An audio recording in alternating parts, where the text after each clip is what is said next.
since the dawn of time, we've had one question. What happens when we die? What if we didn't have to wonder anymore? What if we found a way to listen to the dead, but at the costs of human life? Would we do it? Would you do it? Chasing Static is a story told through fragments of time, a discovery driven by greed, a sacrifice we may never recover from, and if this ability didn't originate from Earth, was it even worth it anyway?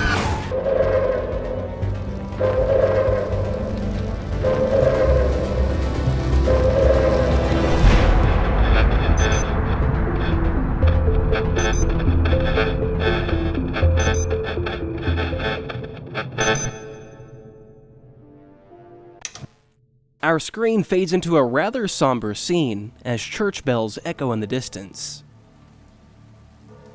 We get our first look at our protagonist, Chris, taking a long drag from a cigarette. A few moments later, a quiet monologue begins, giving us just enough context to understand where we are, without explaining too much. Excuse me? Chris, I presume? Yeah, sure. It's Evelyn? We spoke on the phone. Oh, right, sorry. I didn't recognize your voice. Oh, that's fine. I'm happy you could make it. Your father, it seems he didn't have a lot of friends in the end. He never did. Right. Anyway, the home asked me to give you this. It was all they had in regards to his personal effects. A book? I'm sure there's a lot you have to process today. I apologize for being so forward. No, it's fine, honestly. We really weren't that close. Well, I'm sorry for your loss, Chris. I hope you have a safe journey home.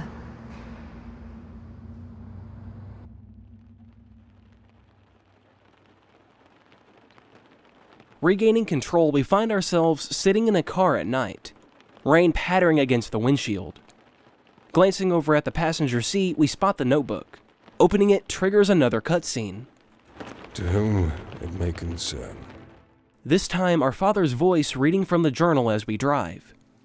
Packed into the pages of this book, you will find my life's work. A means with no end.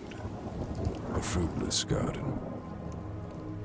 30 years of questions with no answers.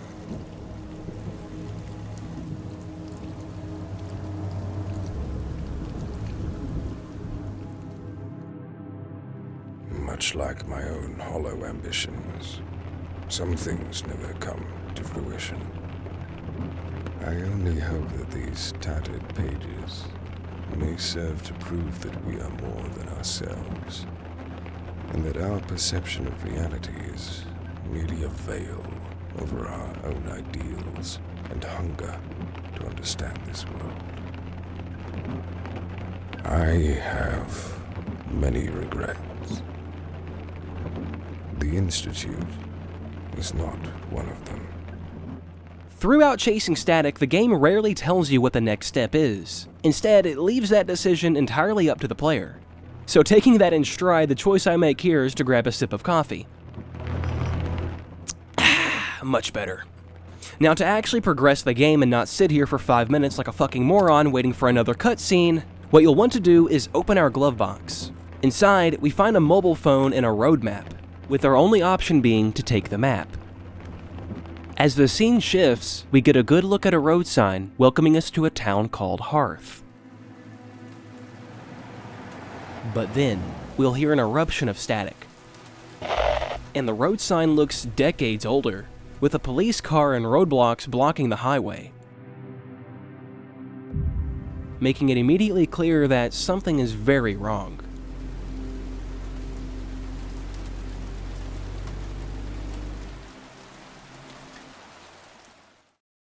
We then stop at a cafe. Opening the glove box once more, we're finally able to grab our phone. The battery's dead. Damn, unfortunate.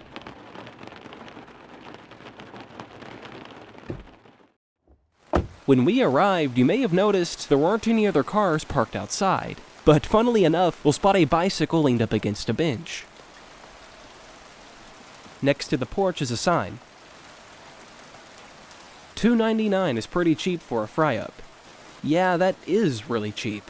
For my fellow uneducated Americans, a fry-up is basically a full English breakfast, including but not limited to beans and toast. Okay, I'm sorry. Oh, Peach is all kicking off. Look, man's top of the world. Come on, eh? Ahoy! Let's have it! Right beside the door is a menu that's too weathered to be legible. Anyway, let's go meet whoever's inside. Hey guys, I'm here to confirm that I'm not AI again, and if you're enjoying the video, I'd really appreciate it if you liked and subscribed. That would help out a ton, actually. And we also have a Discord server for all you demented, wonderful people. What a Freudian slip. Also, a lot of you guys have been accusing me of copying Nexpo's profile picture, and I mean... honestly, what can I even say?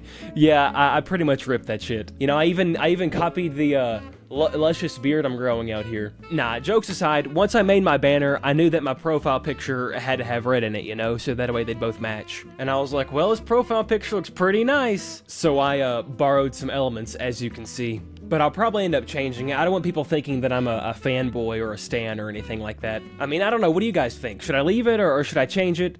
I don't know. I mean, don't get me wrong, I love Nexpo's videos, but I don't want to give people the wrong idea, if you know what I mean. Yeah, anyways, I'm gonna go. Bye! The camera slowly pans across the room as a young waitress wipes down tables. Christ alive! You almost gave me a heart attack. Let me guess. Got lost in the storm? Are you still open? Sorry to barge in. You're still open, right? Kitchen's closed, but we have all the coffee you could want. You don't sound like you're from around here. No. I mean, I used to be. Long time ago. Where are you headed, anyway? It's been a long day. It's been a long day. Honestly, I thought that road would never end. 10 miles of trees, and, well, more trees. Yeah, it's a killer. We have coffee, though. I'm headed east. I'm, headed east? Oswestry? Oh, so do you want the good news or the bad news first? Bad news. Okay, go on. Hit me with the bad news first. Fearless. I like it. Well, you missed the turning. It's like half an hour back the way you came. Good news is I know the way. We'll be headed that way myself soon anyway. Hang about and I'll show you the way, if I can bum a lift. Sure. To be honest, I could do with the company. Wasn't looking forward to cycling in this rain anyway. Nothing creepy though. I'll kick your ass if you try anything. Hey, I'm just relieved to be off that road. Where are we, anyway? Welcome to the Last Stop Cafe. Best coffee this side of the A5. Don't get a lot of customers these days, though.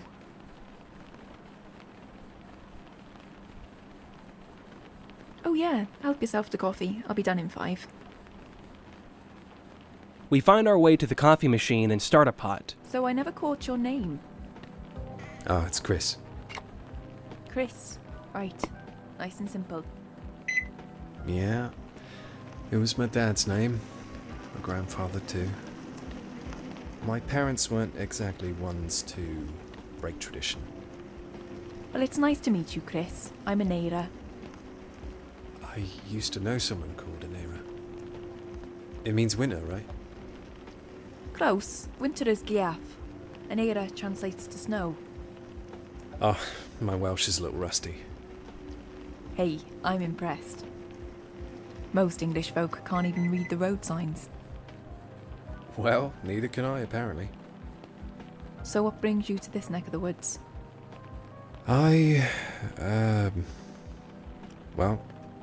I buried my dad today. Oh, shit. I'm sorry. It's fine. We didn't exactly see eye to eye. Yeah, my dad left when I was 6. Turned up 10 years later wanting to play Happy Family. I still get calls from him. Not that I ever answer. Oh, could you deal with that? Just mess with the dial until it finds a signal again. I still get calls from him. Not that I ever answer. Family, eh? I'll be finished up soon, then we can hit the road.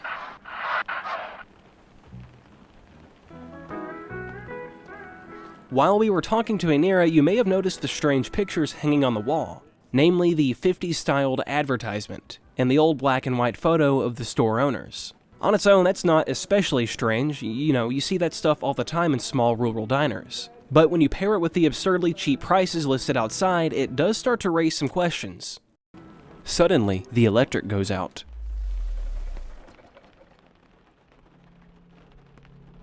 Again, that's the second time this week. Hold on, I've got a lighter here somewhere.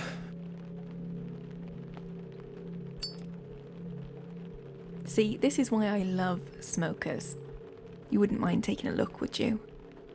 Fuse boxes in the back. Guys, she loves us. Okay, I guess. Last time I was waiting 4 hours for an electrician. Jesus, Chris, have some confidence, man. You're ruining our riz. So, what am I looking for here? There's a fuse box in the kitchen. Kitchen. Right. In the kitchen just to our left, we'll find a fuse box, with instructions next to it outlining the fuse slots that power the lights. Hey, Nera, a bunch of these fuses are fried. Should be some spares in there somewhere. And all but one fuse has char marks around them, meaning we'll need to find one more fuse. After checking all the cabinets, we'll find a drawer that's stuck. Luckily, in another drawer, there's a screwdriver we'll need to grab to pry it open. So technically, this is the first time we open our inventory in Chasing Static, which also means you definitely noticed the notebook that was given to us earlier. But for now, we're gonna ignore it until it's more relevant. Inside the drawer, we'll find the fuse replacement we need. And the fuse is dead. Dead. Nah, it's dead.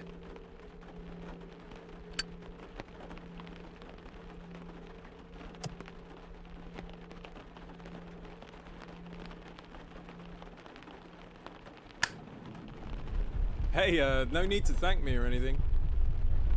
Nera? Ominously, we don't get a response from Anira. Instead, a low, foreboding track begins to fade in.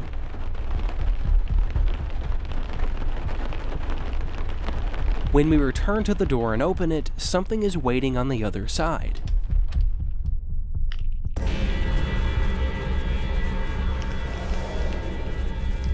After being knocked unconscious, we wake up to the sound of a telephone ringing.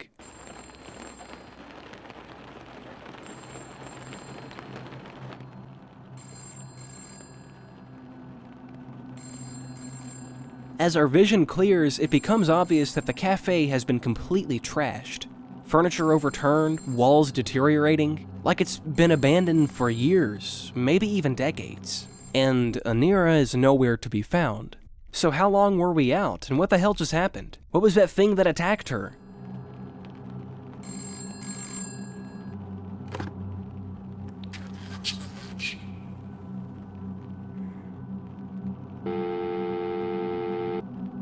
Yeah, who the hell was that?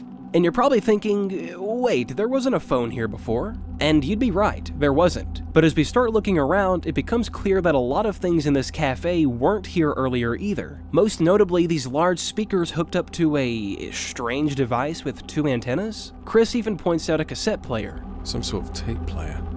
What's it doing here? No power. Looks like the battery's depleted. Though he seems just as confused by it as we are. After this interaction, a prompt will appear, letting us know we'll need to be on the lookout for a spare battery. On the table next to the cassette player, we'll find a Polaroid camera. A camera? Which acts as our saving system.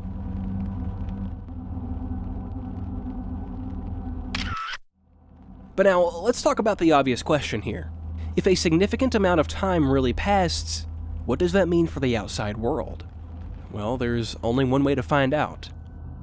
As we step outside, we briefly get a glimpse of an old man walking along the road, wearing what looks like a graphic tee. So now we're left to wonder, did Chris hit his head too? Was that a ghost, or is Chris already starting to hallucinate?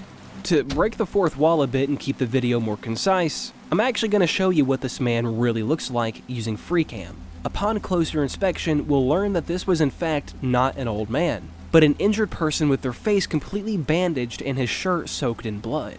But I'll leave this as a breadcrumb for now, because this character will show up again later. Unsurprisingly, the area surrounding the cafe hasn't fared any better. The wooden sign lies collapsed and the neon sign out front is barely clinging to life. At this point, your first instinct is to probably climb back into Old Reliable and get the hell out of here. But walking over to the car, we spot Anira's bike sitting outside. A small reminder that she's still nowhere to be found. And judging by the state of it, it looks like it's been here a long time. Which tells us whatever happened to her, she never made it out of the cafe, or if she did, she definitely didn't leave on her bike. When we attempt to start Old Reliable, the game even renames the car to Rust Bucket. And then piece of shit before it finally turns on. If you recall, Anira told us that we missed our turn for Oswestry about a half an hour back the way we came. So, we'll try grabbing our phone again and...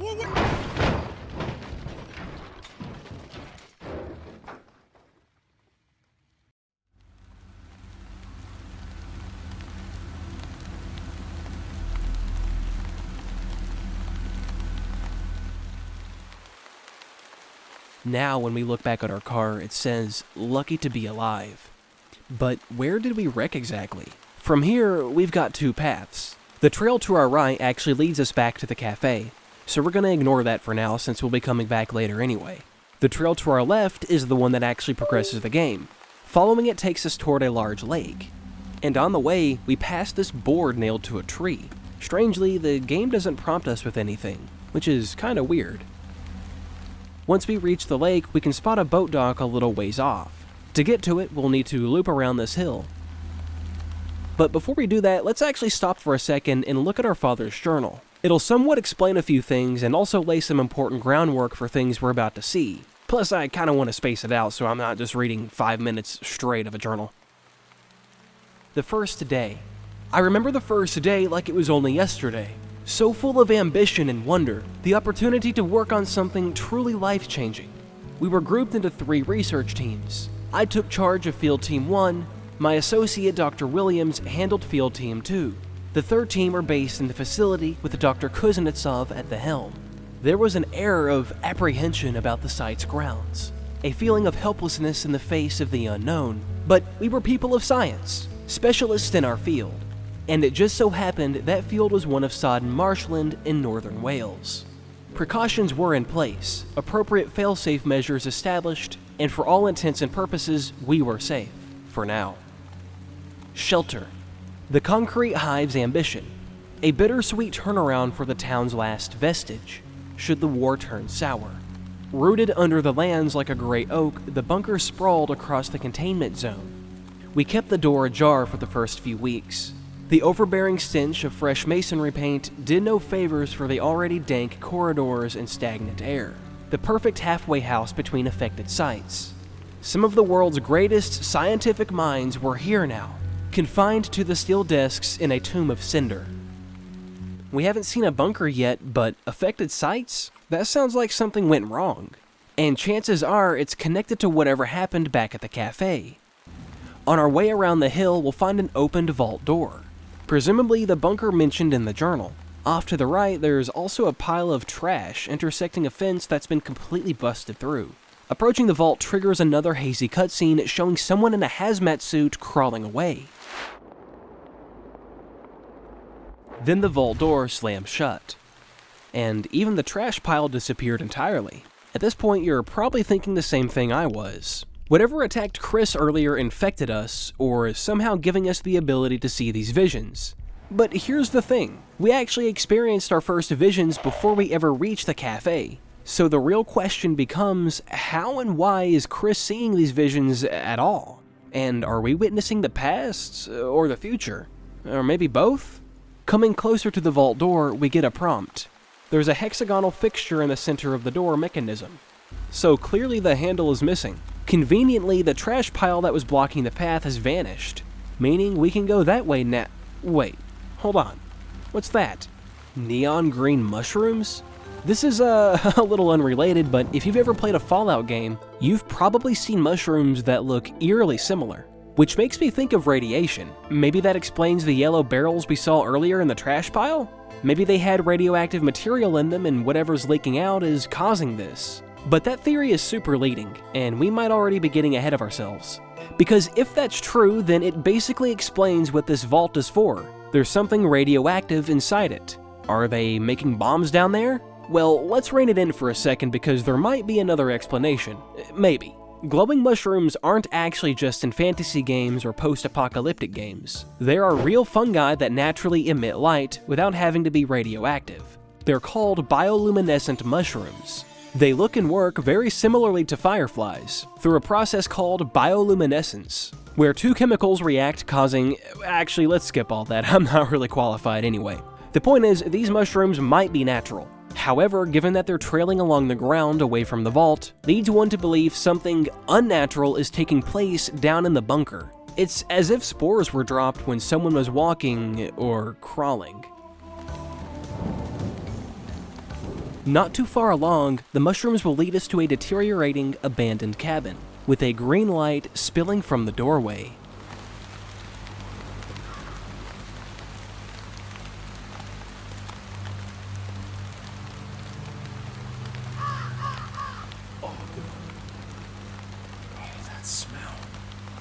Inside, we'll find a corpse wearing a hazmat suit with mushrooms growing from his face and body. At his feet is some kind of research paper. Coordinates, timestamps, and dozens of logged radio frequencies. The location is listed as Roadside Cafe in Woodland, Quarantine Zone Site A. Ah, so we are in a quarantine zone. That certainly explains the hazmat suits and police car roadblocks we saw earlier, and it lines up perfectly with what our father's journal mentioned. But what exactly are they trying to contain? And it's gotta have something to do with the glowing mushrooms, right? Most of these radio frequencies are marked as clear, but 3 entries stand out. Full range, strong displacement, singular source, clear audible chatter, further study advised. 90.0, 90.9, moderate displacement, 2 sources, indistinct audible chatter, multiple entities. 97.0, 97.9, weak displacement, 2 sources, indistinct audible chatter. Entities? Does that mean the man we saw at the cafe was a ghost? But if he was a ghost, then what the fuck was the phantom creature that attacked us? Because whatever it was, it didn't behave the same way. And according to this log, these encounters involved audible chatter, actual voices, which is something we haven't experienced at all so far. Next to the corpse, we find a large valve lying on the ground, likely the piece we need to open the vault door. While leaving, you might notice the pentagram scrawled on the floor. But why? On our way back, you may remember the boat dock we originally came here for. Interestingly, there is a boat here, but the oars are missing, so we'll have to be on the lookout for those as well. Returning to the vault door, we reinstall the valve and open it once more.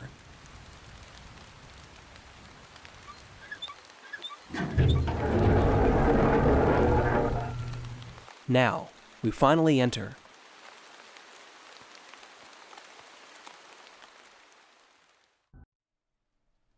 And just like that, we're inside.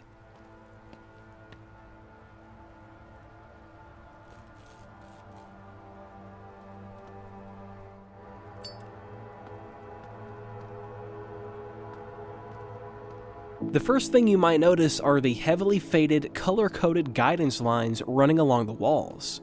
A small detail that confirms this was once a research facility. As we move deeper into the halls, a slow, melancholic track begins to play. It gives you the feeling that the world ended a long time ago. All of the side rooms down here are sealed off behind locked gates we'll need to get keys for later. But in one hallway labeled Alpha Charlie, we run into somebody unexpected. Hey, wait! What the hell is Anira doing down here? Now, there's a very real possibility that Chris is hallucinating, but that just raises a bigger question. What actually happened to us back at the cafe? In another corridor, rubble blocks the path entirely. Chris has an inner thought. Looks like this way has been intentionally blocked. And if that's true, what does that imply? Are we looking at the aftermath of an accident? Or was there some kind of cover-up? As we approach a room labeled comms, a voice suddenly crackles through a radio. Inside the room is packed with old computer equipment, filing cabinets, maps, and research papers pinned to the walls. But in the back, we can see a blue light blinking.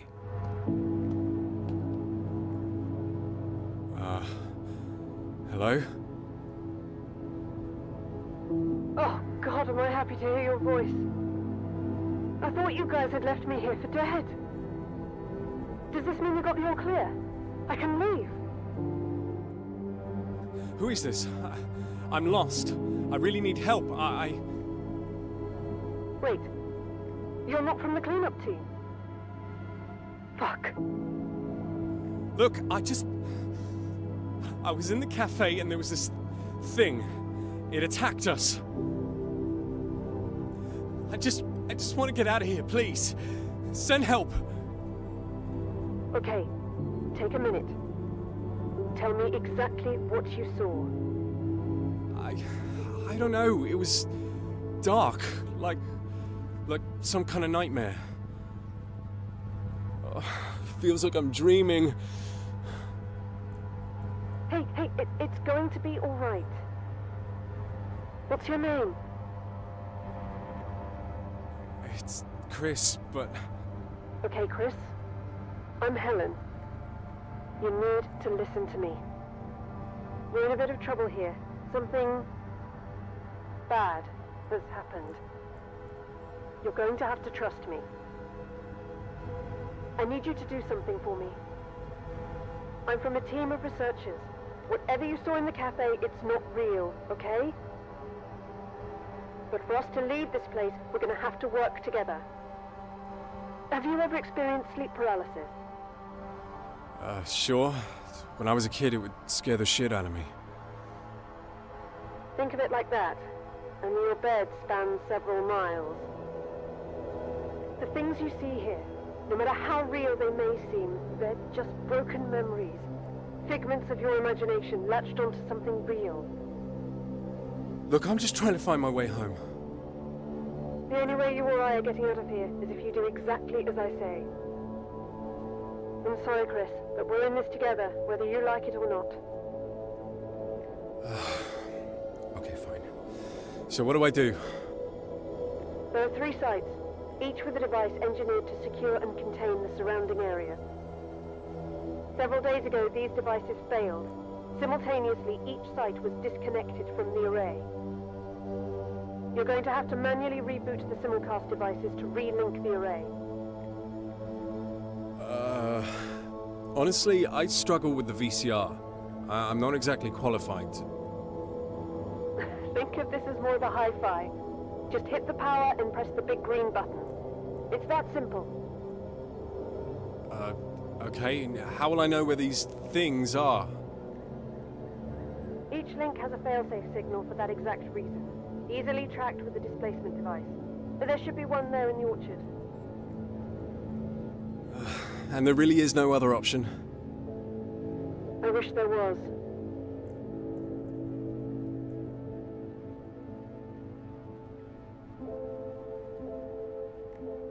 Okay, and what's stopping me from walking right out of here? You're welcome to try, but I strongly suggest you reconsider that thought. Could be a fallen tree, a gas leak, exhaustion. It's going to be really hard to comprehend right now. But this place, it's different.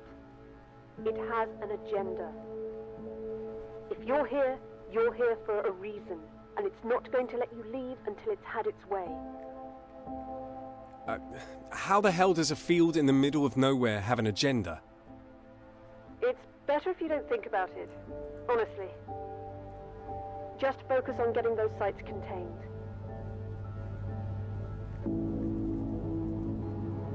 You said something about a displacement device? Yeah, it's like a portable radio, only one that can pick up signals beyond the typical bands. We use them to monitor the anomalies, to listen to them. Signals? The signals are a side effect, a trace left over from the afflicted entities. Once an item is afflicted, it gives off a specific wavelength that the frequency displacement monitor picks up. You can trace the origin with it. That'll lead you to the simulcast link. You have no idea how much this sounds like nonsense to me. It's the same shit my dad used to obsess over. Chris, I'm deadly serious. We need to get those sites contained. Tell me more about these sites. There are 3 sites. If the radio's working, that must mean that the orchard has power. Check the monitors there for an update on each site. One is just off the main road. There's an abandoned cafe that we've been monitoring for several months now. The second is in the village itself, situated in an old public house. And the third, Ground Zero, is beyond the lake, a stretch of farmland where the first anomaly was found. Cafe, village, farmland. Got it. Okay, well, I'll be back later. I'm gonna go check out those sites. Go careful, Chris. After an in-depth conversation with Helen, we need to pause for a moment and actually process what we've just been told. Because even after replaying this section multiple times, there are a few details that don't immediately sink in, and they're important to remember. They're easy to gloss over now, but by the end of the game, they add a lot of context. I have to be careful here though, because I don't want to accidentally spoil anything. Alright, so, one of the last things she said regarding the monitored sites was this. One is just off the main road. There's an abandoned cafe that we've been monitoring for several months now. Okay, hold on. That doesn't make sense. Because that cafe couldn't have been abandoned for months. We literally woke up there. So what does that mean? One possibility is that whatever attacked us, whatever happened to us and Anira, displaced us somehow. Not just physically, but temporally. Like we were pushed out of sync with this place when we were supposed to be there. And honestly, that would explain a lot. The outdated decor, the old food prices, the overall feeling that this place is kind of frozen in time. But then again, our car doesn't match that. It looks like it's from the 80s or 90s. And we also had a cell phone, so once we realize that, the timeline theory kind of starts to fall apart. But for now, I'm gonna back off that idea. It invites way too much speculation this early, and by the end of the game, some of this does start to make more sense. Right, back on track. So, it doesn't take a genius to notice that Helen is being, at the very least, selective with the truth. And the biggest red flag comes from this next part, so listen closely. It's going to be really hard to comprehend right now. But this place, it's different. It has an agenda. If you're here for a reason, and it's not going to let you leave until it's had its way. How the hell does a field in the middle of nowhere have an agenda? It's better if you don't think about it, honestly. Just focus on getting those sites contained. For obvious reasons, this moment onward I had a pretty strong distrust for Helen. Because Chris is asking a straightforward question here, and he never actually gets an answer. You have to really stop and think about how insane that sounds. She's essentially saying that a random location on Earth has an agenda. And if something has an agenda, that also means it has a goal. So what exactly is that goal? The fact that she brushes this off entirely and actively tells him not to think about it immediately made me question what's really going on here. And whether she actually understands it herself. Or understands it far more than she's letting on, at the very least. She then says this. And the third, Ground Zero, is beyond the lake, a stretch of farmland where the first anomaly was found. That right there made me question everything. Because if what we're dealing with are phantoms or ghosts, then why call it Ground Zero at all? Ground Zero implies some kind of explosion, impact, or epicenter. So naturally, we arrive at one conclusion. If people died here, maybe what we're seeing aren't just entities. Maybe we're seeing the deceased from the explosion. This could potentially explain the fungi in hazmat suits. But if that really is the case, then another question immediately comes to mind. Why is Helen so insistent that we re-establish containment when we are clearly not equipped with any kind of protection ourselves? That contradiction doesn't get answered yet, but by the end of the game, a lot of these points begin to connect. You'll see. Inside the room, a large map covers the wall. Lines and points drawn all over it, as if they were tracking something moving through the area. Looks like they were tracking something. On the desks, there's a monitor for each site. Site A, Site B, and Site C. And just as Helen said, the status of every single one is listed as compromised. But right beside the Site C monitor is something even more important. Is this that device she mentioned? The displacement device Helen mentioned earlier. Once we pick up the device, we also find a manual. What's this? Operational guidelines. And the more you read it, the more it becomes clear that something about this is sketchy. Let me read to you what I mean. Confidentiality. Please read the following statement carefully before operating your equipment. Licensee, licensee's employees shall not disclose, by any method of communication, any proprietary information, trade secrets, technical and scientific information, or other confidential information expressly or implicitly disclosed by licensor or licensee. Okay, why so secretive? What are they hiding exactly? Operational guidelines. The Frequency Displacement Monitoring Device, FDMD, is property of the Echo Garden Institute, utilizing the latest in digital chip technology developed in-house by our team of world-class engineers. Already, this wording feels a little self-congratulatory, if you know what I mean. Tuning. Similar to a commercial FM radio, the FDMD is capable of picking up frequencies between 88.0 MHz and 108.1 MHz on a precise granular scale. Displacement monitoring. After a compromised frequency has been established, the FDMD's directional microphone can be used to detect the origin of the FM displacement. When directed at the target, the LCD digital display will activate. The display will show a numerical readout between 0100 and 1000, with the number increasing based on the strength of the signal. And then we get to this part, stabilizing a displacement. The note has been torn. Of course it has.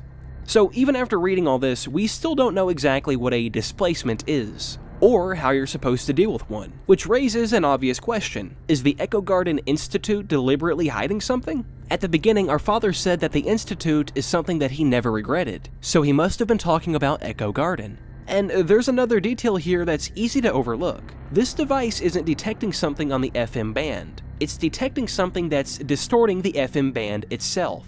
Once collected, pressing 3 on your keyboard will bring out the, we'll call it the FMD for short, and right-clicking brings up the monitor. Now, the first time I used it, I immediately picked up a signal while looking at this radio. However, what you'll realize is that this radio isn't the source. The signal is actually coming from behind this wall. So we'll need to head back up the stairs, hang a left, and move down the hallway closest to the entrance. The one labeled Bravo. As we make our way toward the end of the hall, the FMD starts reacting again. And whatever it's detecting isn't just affecting the signal, it's interfering with the electricity. By the time we reach the end of the corridor, the reading spikes. And if you look closely, you'll start to notice something else. Black wisps drifting through the air. I think there's 2 more in storage. I feel like I'm gonna pass out. These suits are so fucking hot. Alright, you stay here. Take a minute to catch your breath. I'll get the others. We'll take them across the lake in 2s. You want these? Oh, thanks. Isaac had the other set, right? Wherever the fuck he is, yeah. What's been with that guy lately, anyway? Oh, no idea. Let's just focus on getting these moved. So was that a displacement? Who are those people? Ghosts? And why were they taking bodies across the lake? And how did they die in the first place?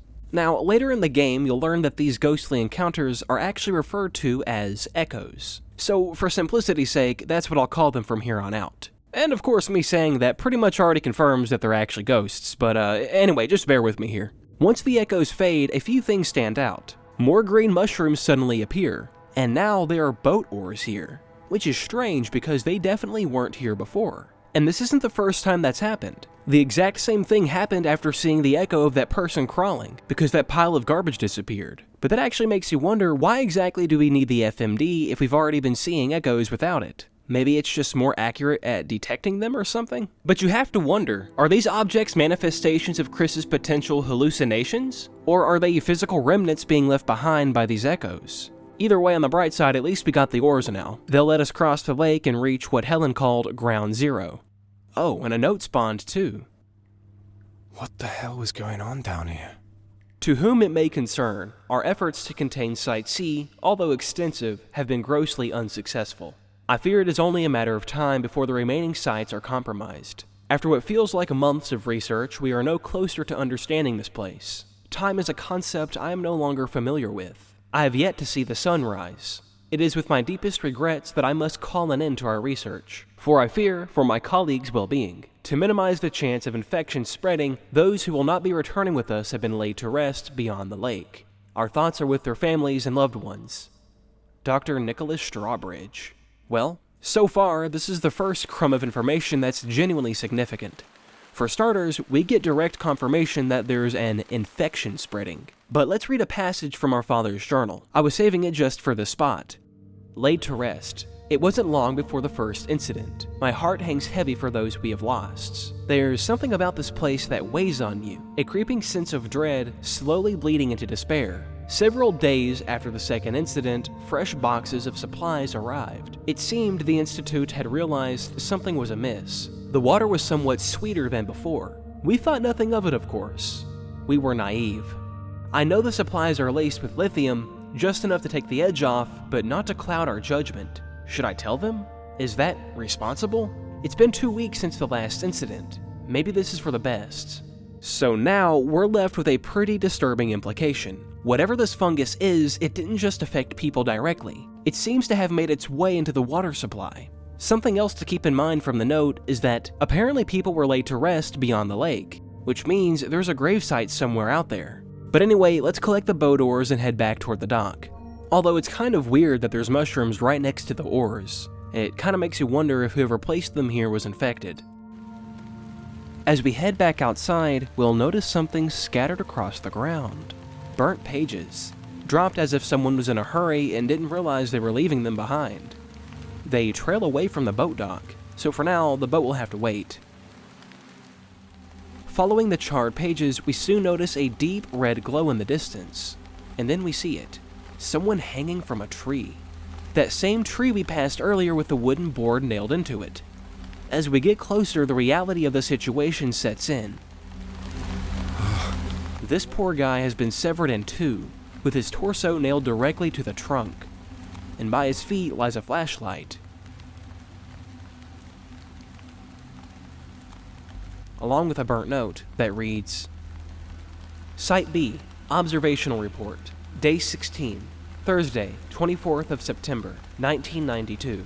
Sightings, 2. Sighting, 1. Along with this is a drawing of what seems to be an amorphous humanoid entity in regard to these sightings, which looks like what we've seen back at the cafe. It goes on to describe sighting 1 as humanoid in appearance, dark translucency, and observed at a distance. Sighting 2 is also listed, but the flames destroyed whatever was documented. But why would someone go through all this trouble of destroying all this research? This has got to be a red flag. There's no other way around this. Either something morally questionable or illegal was taking place here. Using the FMD, we pick up a fairly strong signal nearby, so we follow it.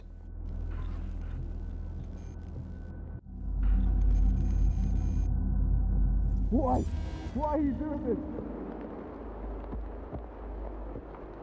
No! Let him go! Alive! This is Joe's hand. We have helped him pass.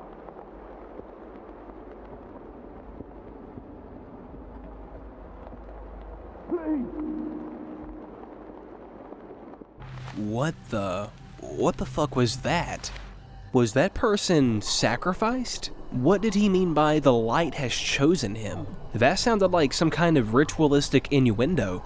Could this be a clue something more sinister was happening here? Or is it possible the so-called infection was causing delusions, pushing people to commit unspeakable acts? Maybe these people here mutilated and staked that person to the tree. Not much farther from here, we'll discover 2 more echoes, both from the same person, Dr. Williams, a name you might recognize from our father's journal. She was a leader of one of the 3 research teams. This is Williams from Sector 6. I'm here at 53.001975 minus 4.129720. Subject has moved through visible distance since last long cessation. Reading unprecedented noise in the upper limit of 30 megahertz, bearing 260 to 280.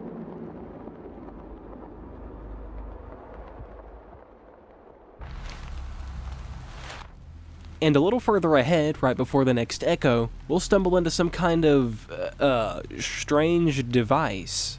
It looks like something that would broadcast a signal or something. But what could it be? We'll come back to this later. First, let's trigger the next echo.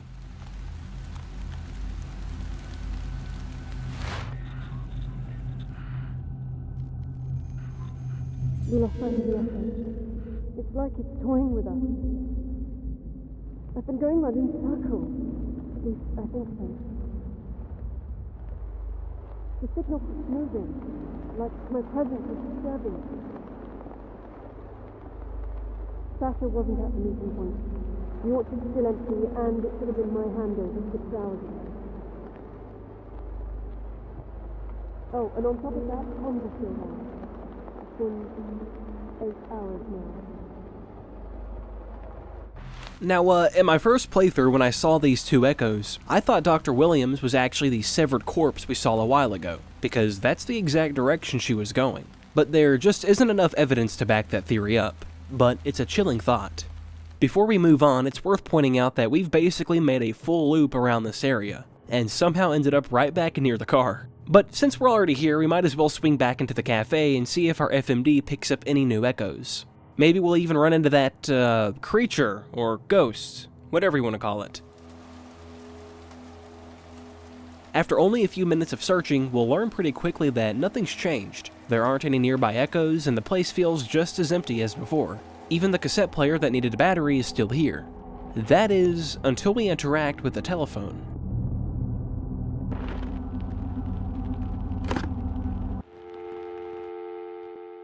Suddenly, we're dropped into this pitch-black void, with throats crawling out of a computer terminal. As creepy as all this looks, if we flip through all the displays and pick up the phone, we'll learn this is actually just a fast travel mechanism.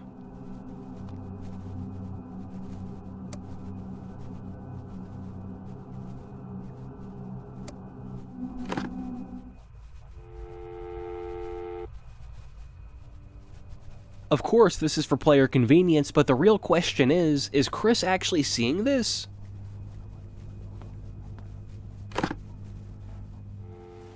Stepping back outside and heading down the road, we spot something we definitely didn't see before. A wrecked van. With a body hanging out the back. Inside the van is a briefcase marked with a lotus symbol. Could this belong to the Echo Garden Institute? Opening it reveals a bloody cassette tape? With these black wisps drifting around, we definitely need to try scanning.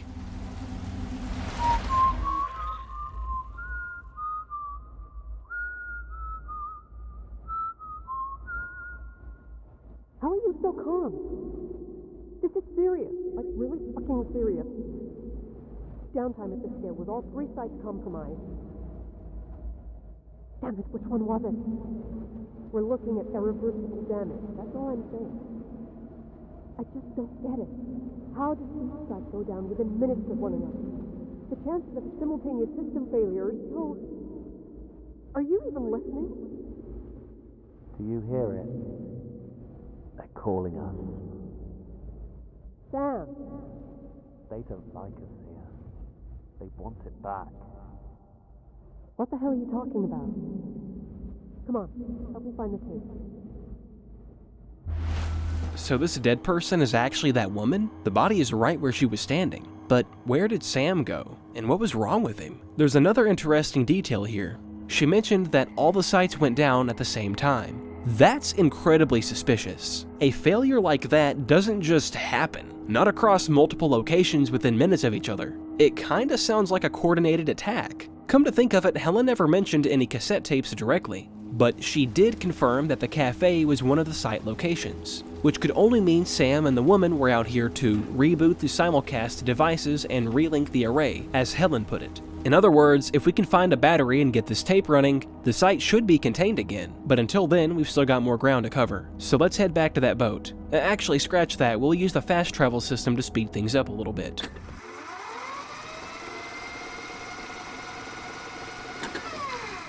Once we finally make it back to the dock, I should mention that I've pretty thoroughly searched the area around the cabin, and there aren't any echoes here, except for one, hidden in a small nook by the dock.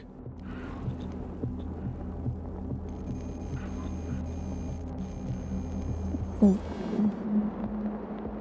the more you look, the more show up. That's your eyes about me, firing up the Roswell. Such a nerd. You know the constellation? There's the Big Dipper, Orion itself. Well, the constellation is Earth's main thing. But yes, the Big Dipper. So you see that long one? That's the net. Follow it down to the body, which leads off to the left. It kind of looks like a bear.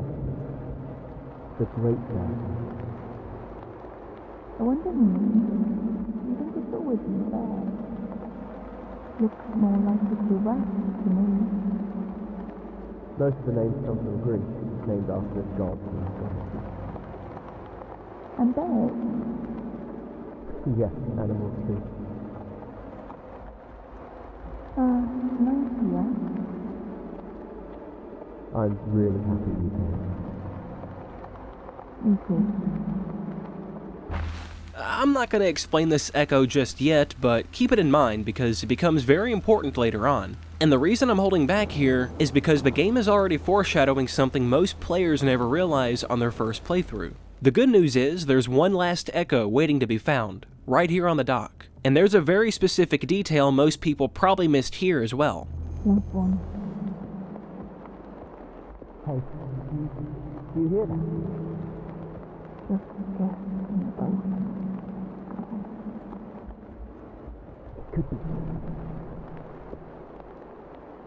A wind gathered. It's got again. All right. You first. Hold it steady. I'm surprised this thing's still afloat.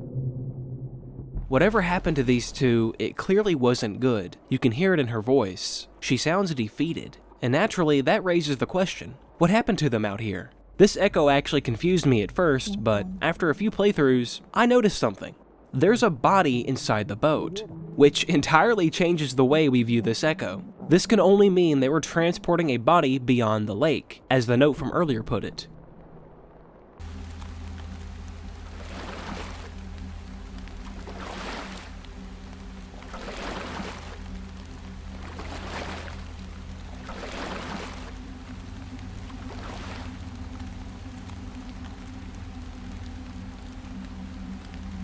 Once we make it across the lake and head up a small hill, we arrive at a little graveyard.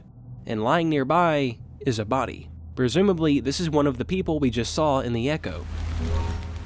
Now, there's a fascinating detail worth pointing out here, because it helps us start piecing together what's actually going on. Earlier, one of the echoes mentioned a person named Isaac, someone who supposedly had a set of keys that unlocked gates down here in the facility. But we also heard a woman mention having a set of those same keys. And here's the ominous part. If we dig up all three of these graves, we actually find a set of keys buried here, which tells us this person is either Isaac or that other guy. It's hard to say. Also, for the record, I'm not a filthy grave robber, okay? You actually have to do this to progress the game. From here, we technically have a choice. We can head back to the vaults and unlock the gates, or we can continue toward what's believed to be Ground Zero. And in this case, we're going to do exactly that because there's a specific item out there we'll need if we want to unlock Chasing Static's secret ending. But before we move on, there's something I want to touch on, and it's something I only noticed very late into making this video. If you hover over these graves, you'll simply get a prompt that says, "It's empty." But if you look at the grave with the body and the keys, there's no prompt at all. So what the hell's up with that? Are the other graves truly empty with no bodies? Or do they just contain nothing useful? And if they really are empty, why would there be empty graves out here in the first place? This could tie back into the partially burnt pages back at the facility. Maybe it's theatrical misdirection. On the other hand, if someone was trying to cover up what happened out here, it would make far more sense to dispose of the bodies entirely rather than burying them. So I'm not really sure. Maybe you guys will have some better ideas in the comments. Anyway, let's finally enter that site.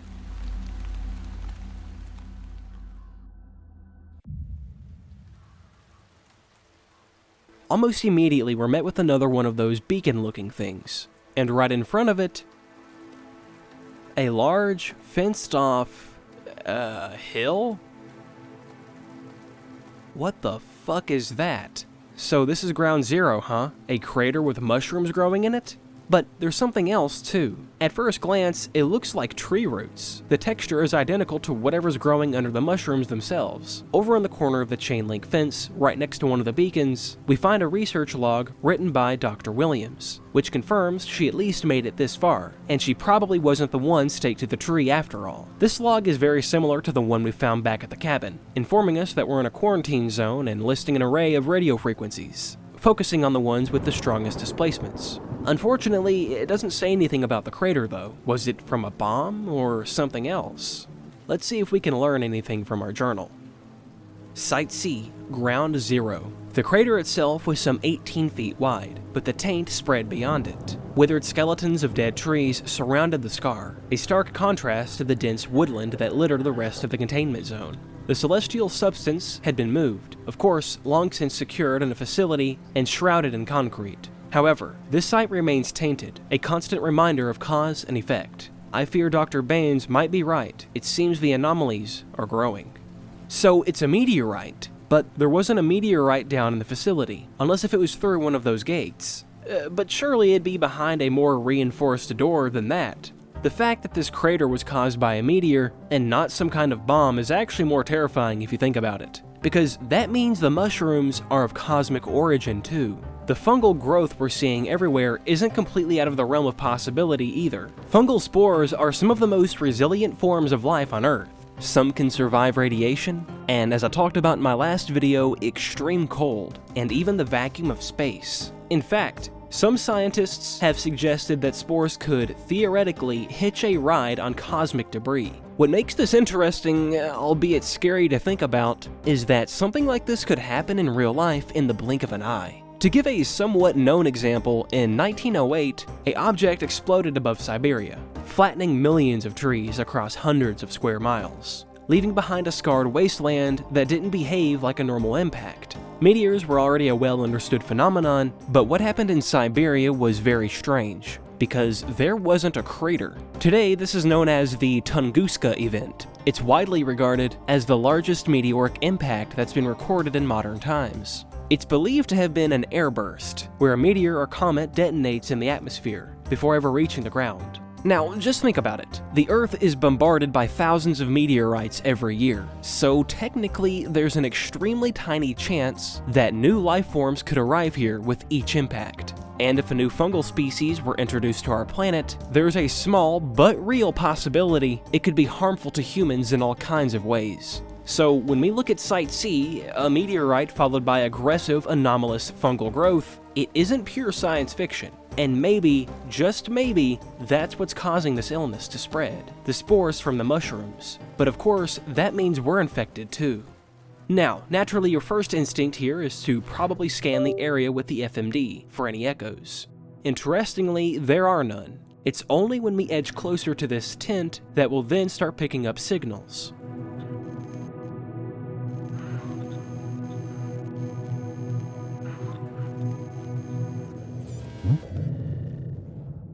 Hey, someone's been in here. What? Yeah, all my shit's been moved. Oh, come on, this site's been vacant for weeks. We're the only team with clearance to be out this far. I'm telling you, someone's been messing with my stuff.